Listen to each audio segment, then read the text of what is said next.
يا مساء الورد، يا مساء السعادة، يا مساء الهنا، أو يا صباح الورد حسب ما بتشوفوني. حبايب قلبي ازيكم عاملين ايه؟ يا رب تكونوا بأحسن صحة وتم حال.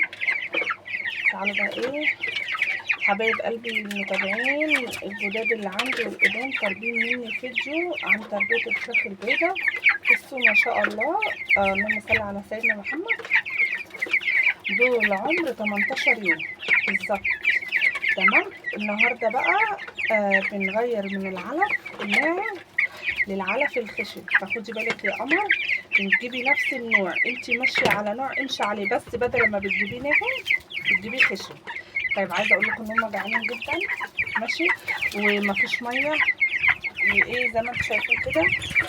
فانا عايزاهم الاول عشان قبل ما اعمل اي حاجه اسقيهم. ليه بقى؟ لان لما هسقيهم انا جايبه دواء بيتحط عند تبديل الايه العلف. فزي ما انتم شايفين كده فاضيين اهو. خدوا والنبي كلهم اشوفوا البتاع الاول. اللهم صل على سيدنا محمد. هوريكم الدواء اللي انا جايباه، بس ايه هظبط لهم الدنيا كده بس. هما جعانين اصلا طبعا زي ما انتم شايفين كده. ما شاء الله ما شاء الله، اللهم صل على سيدنا محمد. اهو خدي ده رفر ثواني بس كده اهو. تعالوا بقى ايه بتوع العلف غرقتوا ولا ايه؟ عايزه اصور لكم العلف بس هما كمان جعانين. حاضر حاضر. بصوا حبايب قلبي انا جايبه خشن على ناعم ماشي. بصوا هما كمان جعانين ما شاء الله ما شاء الله، اللهم صل على سيدنا محمد. طبعا في الفتره دي انا هوقف بقى الايه العلاج ده اهو. ده هيقف ليه مرودي. هقول لكم دوت فاتح شهيه هو تقريبا خلص. طيب انا جايبه ادي الدواء ده اهو. بصوا ما شاء الله، انا قلت لا احط العلف عشان اعرف اصور معاكم وعشان اعرف ايه، عشان هم جعانين برضه في حرام. بصوا بقى دوت ده مضاد سموم. بسم الله. ده مضاد سموم. طيب دوت اهو زي ما انتم شايفين كده بيتحط على ميه.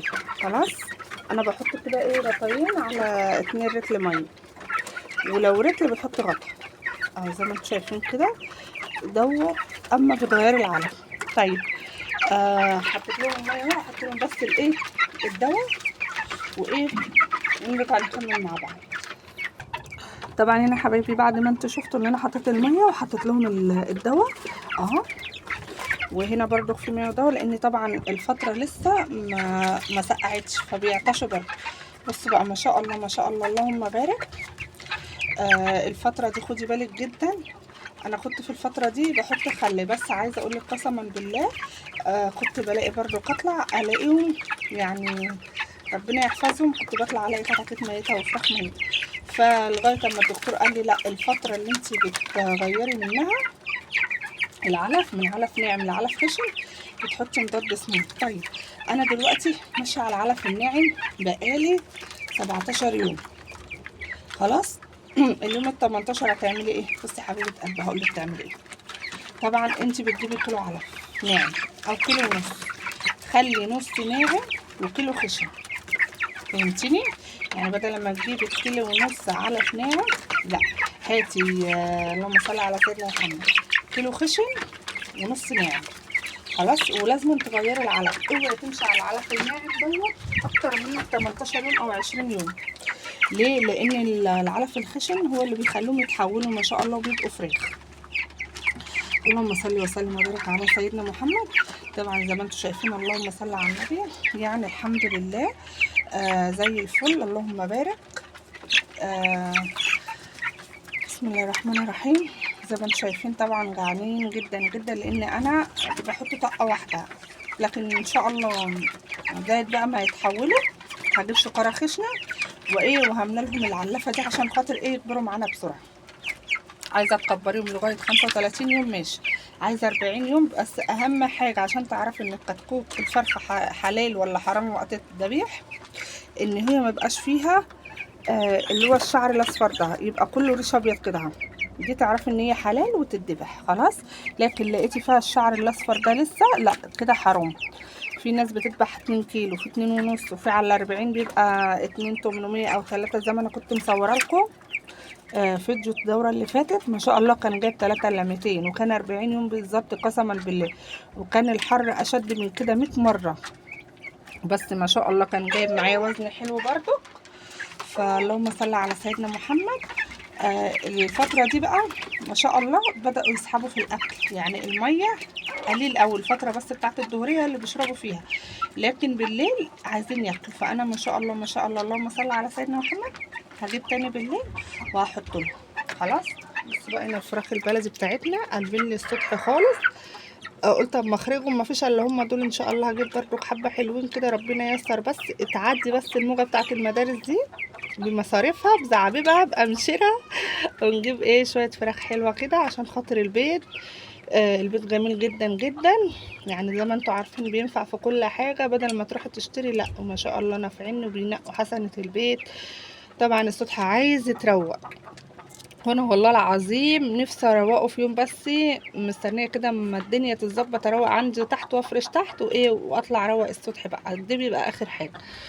طبعا زي ما انتم شايفين المروحه اهو، ودي يعتبر خلاص دي فاتح الشهيه. كان كذا واحده حبيبتي سالتني دي بتتجاب من عمر 3 يوم، لان من اول يوم كده 3 ايام بتستقبلي على محلول جفاف. خلاص. دي بصي مضاد السموم برضو عشان لو تاخدي فكرة عنها لو حد ماشي معايا في نفس الدورة اهو. جميل جدا جدا. ده عشان خاطر العلف لما بتبدلي من علف ناعم لعلف خشن بيحصل تحول وبيحصل موت مفاجئ، فده بيفادينا ان شاء الله. وان شاء الله مش هتلاقي اي حاجة عند الفراخ ولا اسهال ولا اي حاجة خالص. والحمد لله اللي احنا وصلنا للمرحلة دي.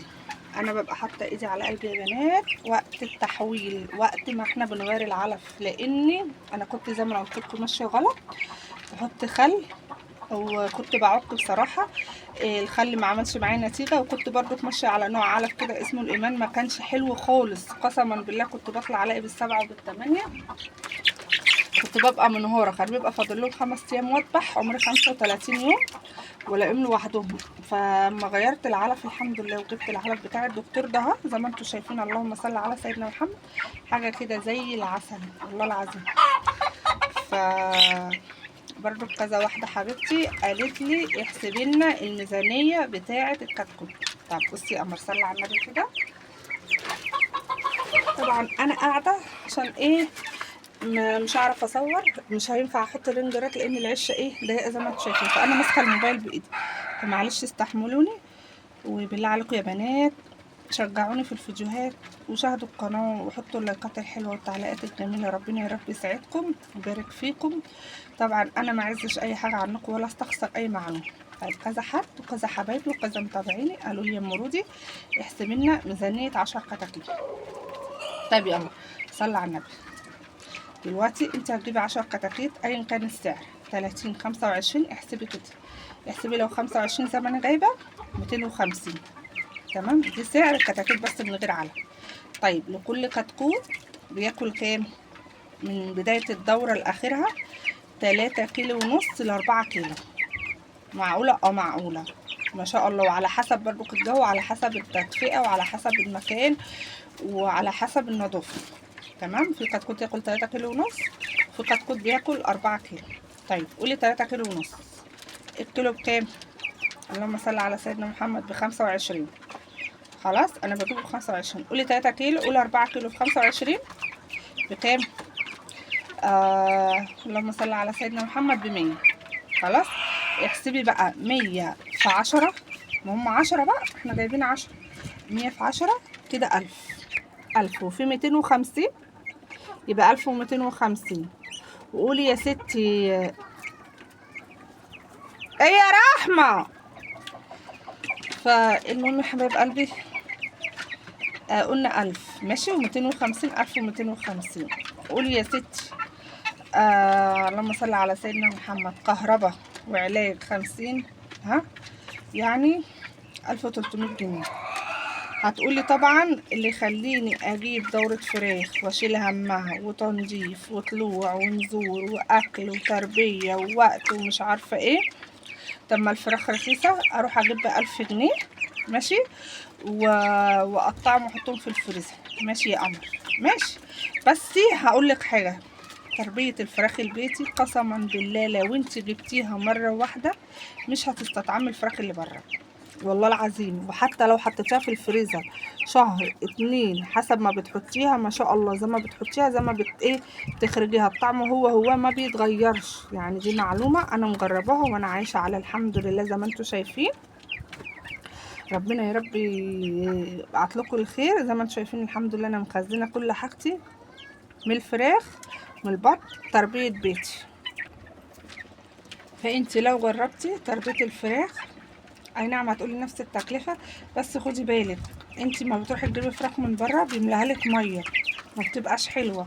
والله اعلم واخدة هرمونات واخدة علاج، لكن دي انت اللي مربيها على ايدك، انت اللي منضفه لها وانت اللي بتحطي لها الاكل وانت اللي مهتميه بيها، وما نضيفه كل حاجه نضيفه. اما اللي بره تربيه مزارع دي انت مش عارفه هما بيعملوا ايه، بيكبروها بسرعه ازاي، بيديها حقن بيديها هرمونات، قسما بالله ما بتبقاش كويسه. وساعات انا جبت فرخه والله العظيم من بره، لقيت الدم بتاعها مزرق، فالواحد برضك ما بقاش عنده ثقه في اي حد، الله اعلم. فبصراحة أنا بقرف أجيب من بره، يعني لو جبت من بره ببقى مضطرة. فالناس اللي هي ما عندهاش مكان دي ممكن تجيبي بطارية تبقى بدورين وتحطيها في البلكونة، تحطيها في البلكونة، والله ربنا هيكرمك جدا، ممكن يبقى مشروع تكسبي منه ذهب.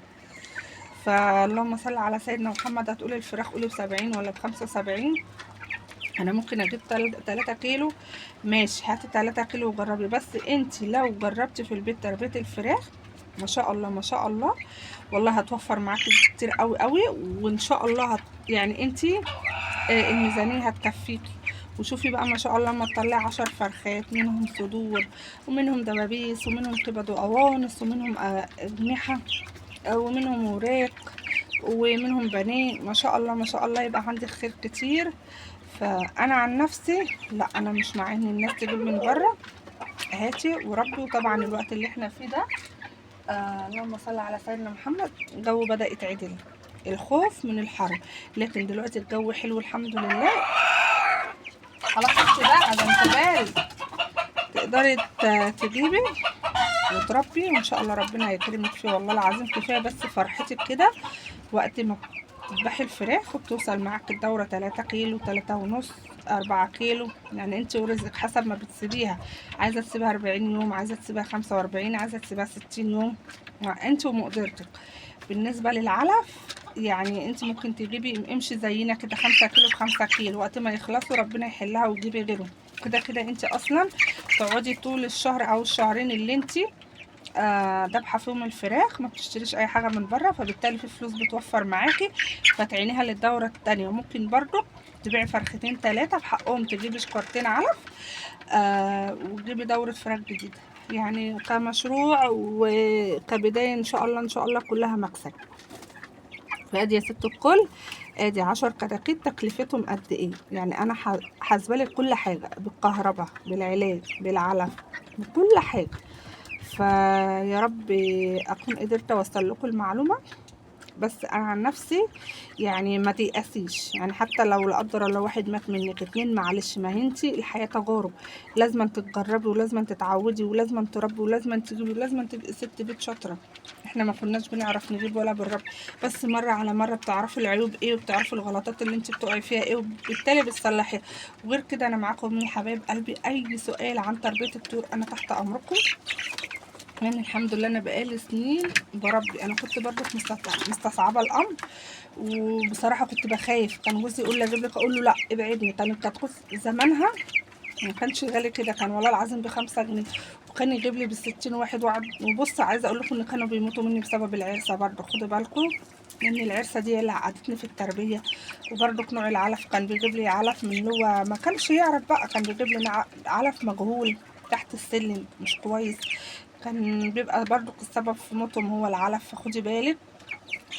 في علف جميل جدا جدا برضو، كذا واحده من حبايبي سالتني عليه، اسمه الدقهليه او الدهقليه، مش عارفه والله العظيم، بس انا بتلخبط بين الاسمين، بس المهم هو في الاسم ده. خلاص الاسم ده جميل جدا، العلف ده جميل جدا جدا، انا ما بغيرهوش من ساعه ما جبت الدوره، اللهم صل على سيدنا محمد. حتى لما بيحصل اي حاجه بلحقهم، والحمد لله بالفيتامين السي، اللي هو لما بتلاقيهم بيفتحوا بقهم دلوقتي الحمد لله، بما ان الجو رطب والجو بقى جميل اهو، ما فيش شمس اللهم لك الحمد يعني. مش محتاجه فيتامين سي خالص. واللي انا جبته بس المضاد السموم، وزي ما انتم شايفين ما شاء الله ما شاء الله اللهم صل على سيدنا محمد، ولا واحده راقده ولا واحده بتعرج ولا واحده في اسهال، لا اله الا الله، ولا اي واحده كشه كده. بصي عينك على الكتاكيت وعينك على الفراخ، وانت اللي في ايدك تطلعي اوزان جميله، وانت اللي في ايدك تطلعي حاجه جميله كده تفتخري بيها كده، وتبقي شاطره وست بيت قدام جوزك وقدام عيالك، وماليه بيتك وماليه الفريزر وماليه الثلاجه. اتعودي يا قلبي واشتري وهاتي واعملي ودبري ووفري، عشان خاطر العيشه صعبه، الست الشاطره هي اللي بتسد، وهي اللي بتبقى يعني ماليه بيتها كل حاجه حلوه في ايديك انت والله العظيم. هتقولي الوقت ومكسله، لا مفيش كسل، يعني هو الكسل ده بيخرب بيوت صدقوني. طول ما انت ماشيه كده بما يرضي الله، وبتحاولي توفري وبتحاولي تدبري، والله ربنا هيكرمك جدا جدا. واي حاجه تجيبيها وتبداي فيها سمي بالله كده، كل ما تطلعي سمي بالله، قبل ما تخش عليهم سمي بالله وقولي يا رب تعاملي فيهم، ان شاء الله ان شاء الله ربنا يكرمك ويتعاملك فيهم، لان احنا بنتعب وهم جايين بشقه وبفلوس حلال، وان شاء الله ان شاء الله والله العظيم هتدعوا لي جدا جدا. وكل حبايبي اللي معايا في القناه، ده انت دي الله يسامحك بجد والله، مش عارفه اسجل منك حاجه. اللهم صل على سيدنا محمد. حبايبي المتابعين اللي في القناه عارفين ان انا يعني بادئين معايا وما كانوش بيربوا جدا، وكتير قوي شكروني وكتير قوي قعدوا يدعولي، لان تربيه الفراخ برضو بتبقى صعبه في البدايه، لكن بعد كده هتتعودي ان شاء الله. بتبقى عايزه واحده بس تبقى معاك كده خبره، لو انت تعرفي برضو حد كويس، بس المهم يديكي معلومات صح، عشان خاطر الحاجه بفلوس. وانا قسما بالله اللي انا ماشيه عليه هو اللي انا قلته لكم، ما بكتب في حرف واحد. اول ما بجيبهم بستقبل على محلول جفاف 3 ايام، بعد كده من يوم الرابع بتاخدي ايه اللي هو فاتح للشهيه ده، خلاص بتفضلي عليه بقى من يوم الرابع لليوم ال18. طيب اليوم ال18 بقى بتغيري العلف زي ما انا قلت لك كده، تحطي مضاد سموم في الميه. طيب هتغيري العلف يمرودي لمده قد ايه؟ عايزه اقول لك 3 ايام بس، 3 ايام تكوني خلصتي الازازه دي، او حسب ما تخلص عندك. انا بخلصها عامه لانها حلوه جدا جدا، عشان لا قدر الله ما يحصلش اي حاجه وحشه. 3 ايام بفضل احط علف ناعم على علف خشن اول يوم، وبرده تاني يوم علف ناعم على علف خشن.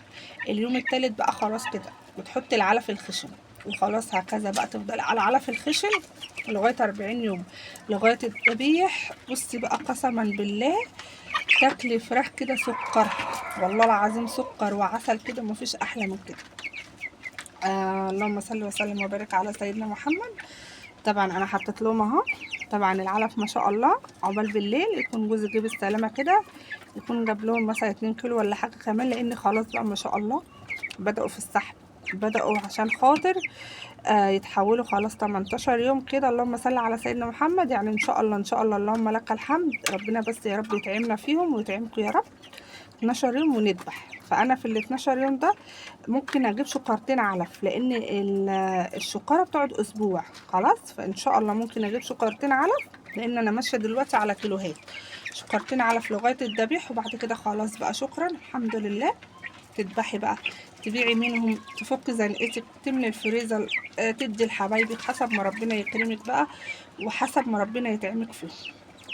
خلاص يا حبيبه قلبي منك ليها. اتمنى يا رب اكون فدتكم بالمعلومات الكافيه اللي انتم محتاجينها عن تربيه الطيور، يعني ربنا يا رب يطعمكم وما يحرمكم ابدا، وربنا ييسر لكم كل الامور الصعبه، ويوفقكم في حياتكم يا رب، ويرضيكم ويحبب خلق الله فيكم ويوسعها عليكم، ويفاديكم كل خير يا رب، ويكبر بخاطركم ويطبطب على قلوبكم وينصركم على مين يعاديكم. اتمنى يا قمر تبخليش علينا باللايك والكومنت الحلو، واتمنى تشيروا لي الفيديوهات على قد ما تقدروا وتشاهدوا الاعلانات. ربنا يا رب يكبر بخاطركم، يعني ده عشان في ربنا ثم فيكم. بس كده بقى ايه، اكون خلصنا الحمد لله. مش هنطلع لهم الا بالليل بقى، واقول لكم هتوحشونا وتصبحوا على الف خير ومع السلامه.